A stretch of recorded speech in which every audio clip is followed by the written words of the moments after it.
정확하게 또 꿰뚫어보고 계시는 두 분과 함께 개장을 준비합니다. 코리아증권 리서치 이승석 대표, 트리플 플러스 이승원 대표입니다. 안녕하십니까? 예, 안녕하십니까?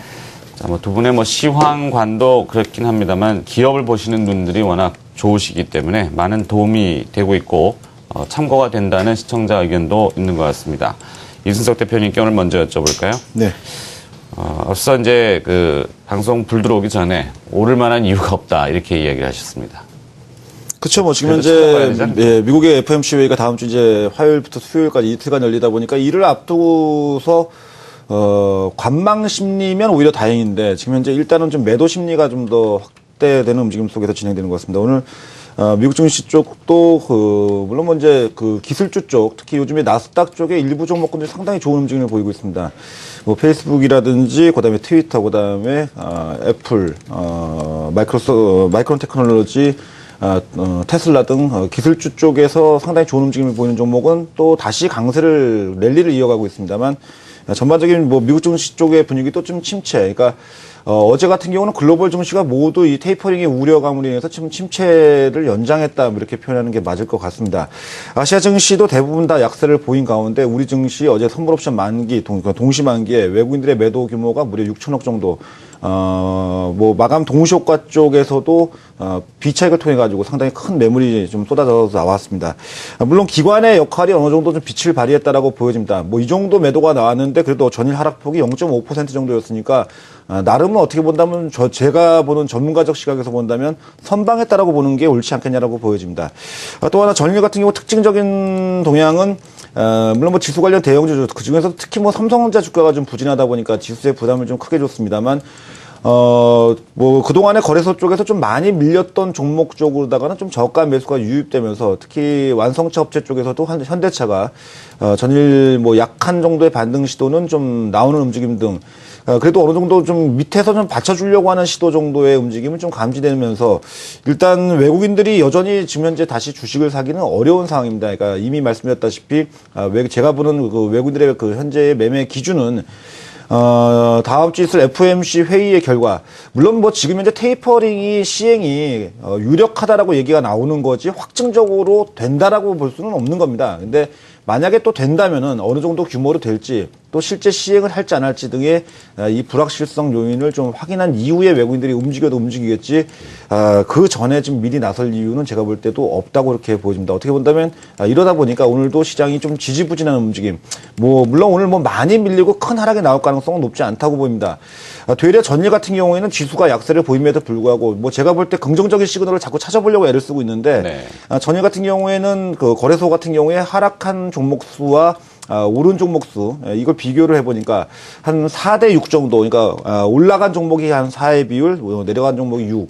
그 전날에 한 2대 8 비율에 비해서는 훨씬 더 좋아지고 있고, 그래서 수급 전체적인 그 동향을 체크하면서 각 종목별로 보니까 외국인들의 대부분의 매도 우위를 보이는 가운데 기관들 쪽에서 역시 받쳐주고 있음을 어제 확인해 볼 수 있었습니다. 뭐 금일도 이런 수급 구도는 유지될 거라고 보입니다. 역시 뭐 투신권 쪽은 다시 이제 펀드의 자금 유입을 통해 가지고 어느 정도 구매력, 그러니까 주식을 살 수 있는 매수력이 생겼을 거고 연기금의 기존 매수 추이가 계속 유지될 가능성이 높다 보니까 외국인의 매도에 맞서서 과연 얼만큼 기관들이 힘을 발휘할 것인지 여부가 오늘 관건이겠습니다만 기관들 역시도 아직은 좀 솔직히 말씀드리자면 조심스러운 것 같습니다.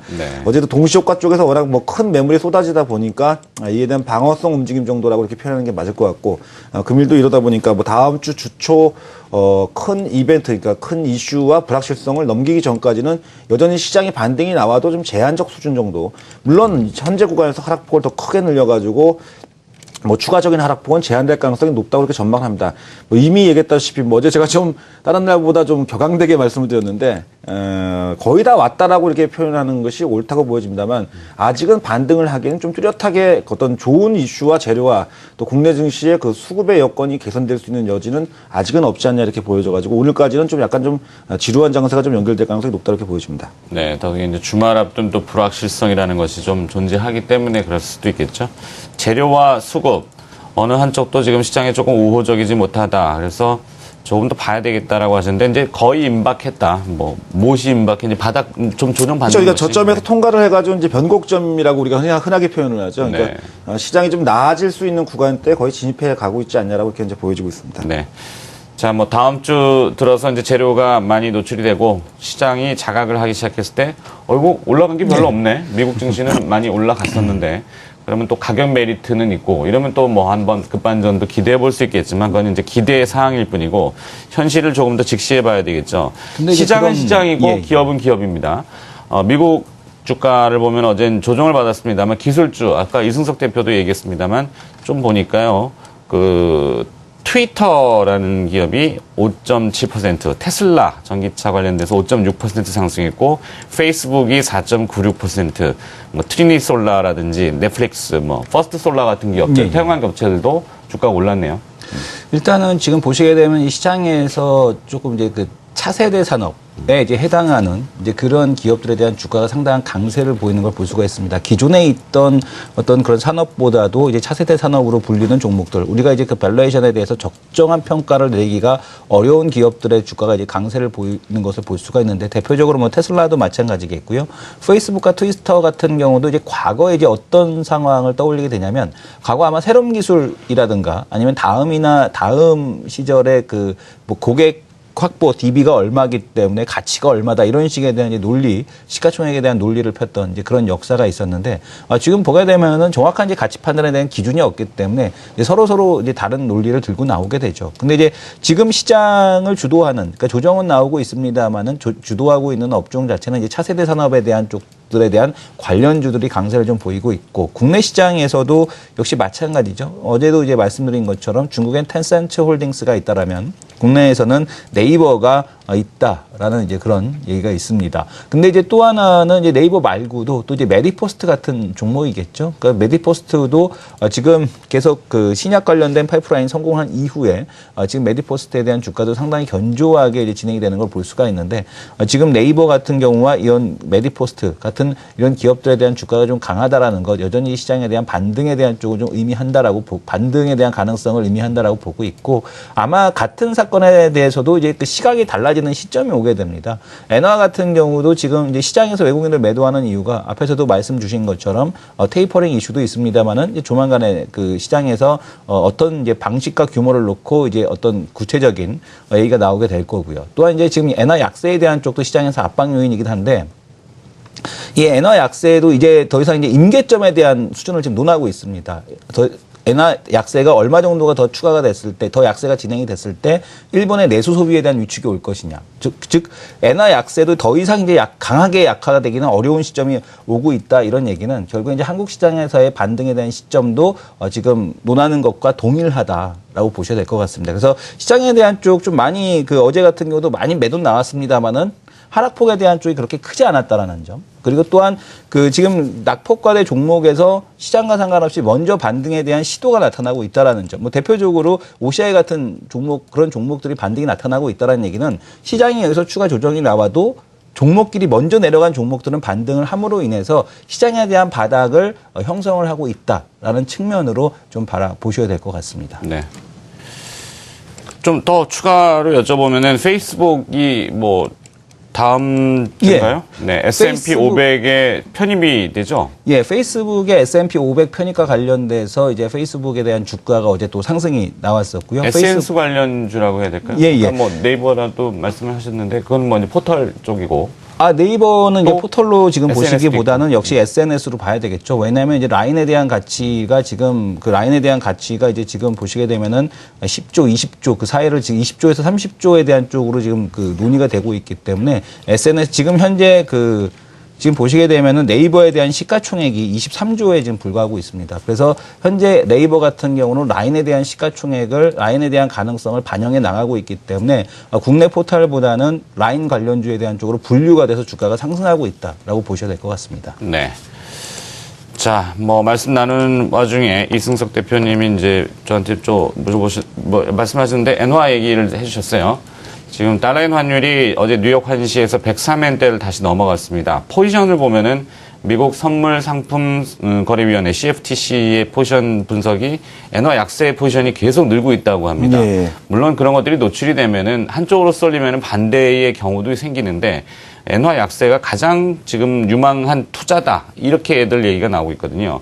엔 약세에 또 원화는 지금 1,050원대의 강세를 나타내고 있고 엔원 재정 환율이 1,014원. 어제 하루에만 야간에서 10원이 떨어졌거든요. 자동차 관련 기업들을 또 봐야 되지 않겠습니까? 어떻게 봐야 될까요? 글쎄요, 뭐, 이제, 엔화 가치 약세도 어떻게 본다면 식상한 재료라고 표현하는 게 맞을 것 같습니다만, 뭐, 미치는 영향력은 아직 뭐 여전히 진행 중이라고 이렇게 볼 수 있을 것 같습니다.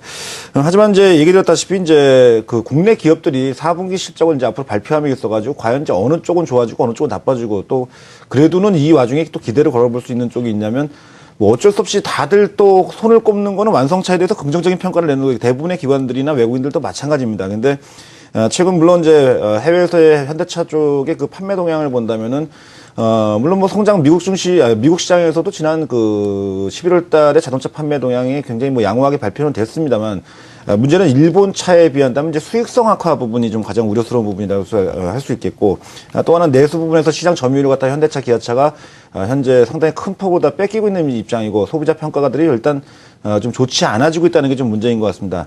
다만 이제 밸류에이션적인 측면에서 본다면 현대차의 현재 그 주가 수준에서 PER 수준이 약 7배를 약간 상회하는 정도니까 업종 시장 전체 평균 정도의 PER 수준과 더불어 가지고 같은 업종 내에서의 PER 수준을 고려하더라도 분명히 저평가권에 돌입되어 있는 거 분명히 맞는 것 같습니다.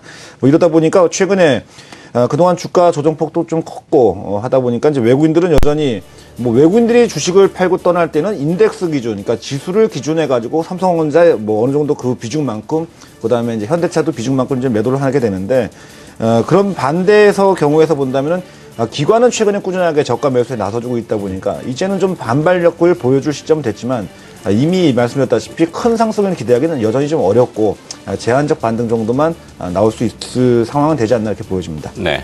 자, 최근에 보면 이제 매크로, 이 거시적인 큰 그림을 많이 집중하다 보니까 마이크로라고 하는 작은 그림들 그리고 모멘텀을 우리가 놓치기 좀 쉬운데요. 이승훈 대표님, 오늘 뭐 개장 이후의 모멘텀은 전기차와 SNS 관련 섹터 이렇게 좀 볼 수 있나요? 그리고 관심기업도 함께 얘기해 주세요. SNS 관련주에서 네이버에 대한 관심 여전히 지금 지켜봐야 된다라고 보고 있고요. 11월 25일이었죠. 그러니까 지금 그 네이버가 3억 라인이 3억 명 돌파 행사를 했습니다.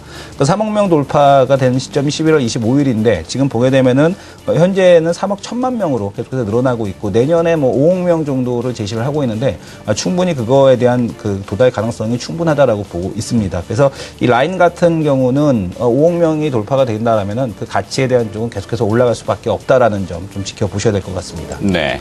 자, 이승석 대표님은 관심 기업을 뭘로 보시겠습니까? 틈새를 좀 돌파할 수 있는 기업이 있나요? 글쎄, 뭐 조직 하루하루 종목 선정하는 것만큼 요즘 큰 스트레스가 없는 것 같습니다. 그래도 가지고 나와야죠. 오늘 관심 종목은 미국 쪽의 이슈에 기인해가지고 이전에도 한번 제가 소개를 드렸는데 주가 움직임은 뭐 그동안 뭐 크지 않았습니다. 박스권 내에 갇혀 있었는데 금요일도 우리 산업이란 이전에 가져왔던 종목, 전기차 관련이죠. 이 종목을 오늘 다시 한번 가지고 나왔습니다. 알겠습니다. 자, 두 분의 관심 기업도 들어봤고요. 개장 호가가 이제 다시 또 보합적으로 올라오고 있는데 개장 이후에 이 시장 이야기 나눠보도록 하죠.